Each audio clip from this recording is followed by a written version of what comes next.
Sarah was saying that a token. Is it recording? All right. Can you introduce yourself first? Hi, I'm Bernd. I'm head of communications at Daedalic Entertainment. Okay. So Sarah was saying that a token PhD came into the narrative. Yeah. Can you tell me a little bit more about that, or? What exactly? So I'm not sure what you. So yeah, we had like two authors. So one PhD and one who is like who's writing books, so a real author. So and they were doing the story itself. So and they like one guy, as you mentioned it, is like he is doing his PhD at the moment. So he's shortly before finishing this one, and he's like they are so deep in the lore, they know Tolkien's all the works and everything. So yeah, and they came up, okay, how could we create a story around Gollum, or what character would be interesting? And Gollum exactly has so many things you can do with, because he's so connecting so many dots in the main story. So it was like kind of like, it doesn't sound like to many people, but it's actually a very good choice, because to show what's working, what's the workings behind the scenes in the end. So and show how all these things, the big war is being created, and how that's prepared. And bridging the series. Sorry? And bridging the series. Indeed, that's true. So this is the team's question too, but with this being a predecessor to the trilogy, by the sound of it. Not predecessor. It's like it starts before. Yeah. So it starts. So it starts when Gollum leaves the Misty Mountains. Okay. So that's like 3 years after he meets Bilbo. Okay. So and ends around the Fellowship being in Moria. Okay. This is so basically that's the stretch of it. So all in between. So it's an actual break. Yeah. You can't. Yeah. Exactly. Yeah. True. They were asking if different characters from The Hobbit appear, or because we saw Gandalf. Yeah. And Bilbo's mentioned. And Thranduil. You saw that too. Yeah. So you're meeting. Of course, you will be meeting people from the Lord of the Rings. That's the whole thing, because like Gollum has touch points with all of them. So I of course I won't spoil anything, but of course there will be more people you will be meeting, and introduce also new characters in between, where you can then with which you interact, and on which Gollum has an impact. So because like we don't change the story of the books or of the lore, but we created where there was like some freedom. We created new characters, of course, that have like big connections to the known characters, and you can and depending on your choices, things will happen to them or maybe not. So the next question was, since Gollum has been in development for a while, what has like changed since the initial? What's more? Sorry. So it's like, what has changed since the original like reveal of the game? So most of the things, so most of the time that we took longer was for polish, actually. So we needed polish. So the game is how it is, how it was planned. Just a few minor things, but most of it was like really wanted to make the game look good, and make like the world really come to life. That was the plan. What kind of challenges were there when designing the gameplay? Yeah, first of all, of course, story-wise, make a story that fits into the world, fits into the lore, because that's the central theme of all of what Gollum as a narrative, epic narrative action adventure is.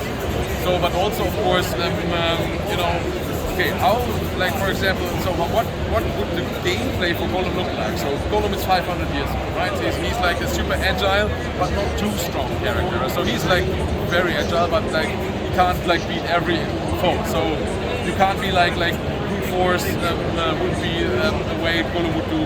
So and make sure we get the good balance of all that Gollum is to bring that into the game. So what actually inspired the use of Gollum? You were saying that there were different characters considered. Sure. Was it just because it's kind of like a bridging character between the two, or? Yeah, there are several reasons for that. And I think something where it connects to all the interesting and all these things that will be set in motion before the real story starts. And that was the most intriguing thing, because you can connect like stuff from Mordor, what happens in Mordor, what happens in Mirkwood, in all the other places. And so basically we needed a character that is easy to connect to all these things without changing a lot on the lore itself. Because on the bottom, to try to get away, connected the chain. So the other question was like, what games does the developer use for inspiration for Gollum? Quite a lot. So of course, like the Assassin's Creed games, of course. So and you know, like also like older games like Prince of Persia. Of course, you have seen there's quite some parkour in the game as well. So but also all the games that have like a narrative character and like a God of War is there as well. So yeah, it's like a mixture of all good storytelling games. See, like I said, they asked a lot of questions. Yeah, no, personally, go ahead. So aside from stealth, what would be other games? So we saw a stealth takedown in the first chapter. Yeah. And then you have there is the morality decision, but like beyond that, like what key gameplay elements should players expect? So next to of course you have parkour, you have stealth. So you need to hide. So you can like for example several levels you can choose if you want to go the stealth way or want to go the parkour way. So like killing is just a minor part. So something we look out for, because Gollum is a character that rather would not have a confrontation, because it's too dangerous for him. So a lot is like exploration in the game. So to look for clues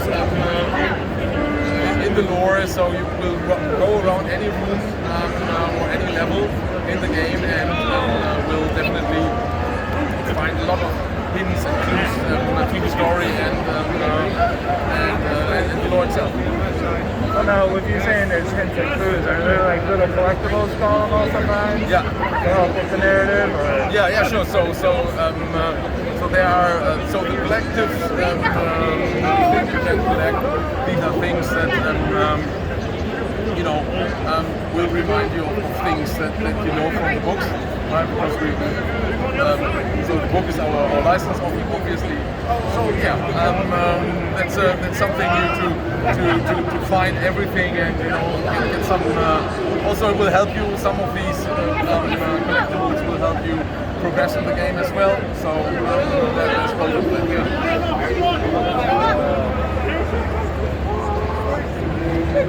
You talked about how they settled on the final side.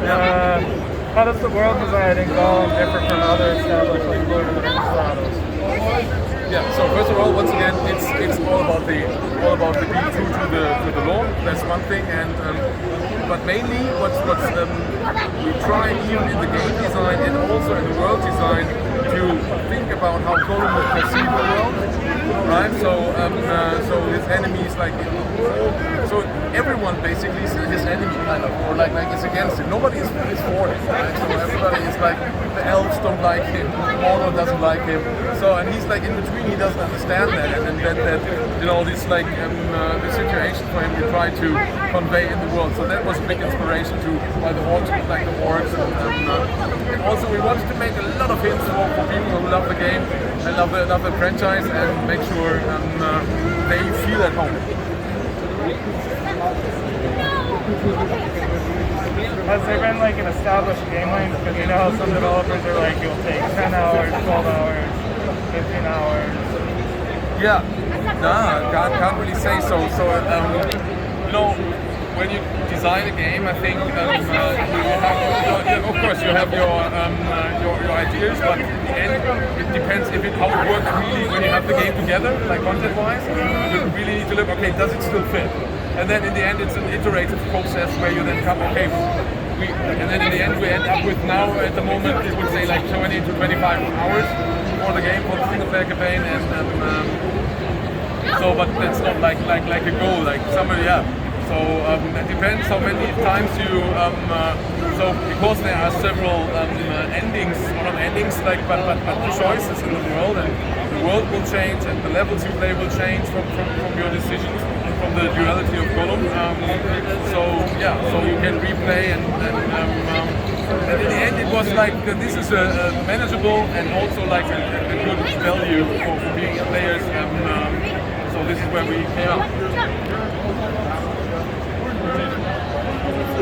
Now, we saw the Smeagol Gollum alignment.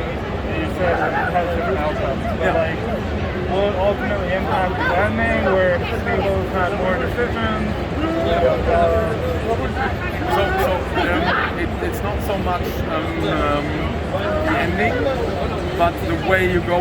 So there are many, but several routes you can go depending on your decisions, as Gollum or Smeagol. And where you come to the final stage of the game. So you get there on different routes.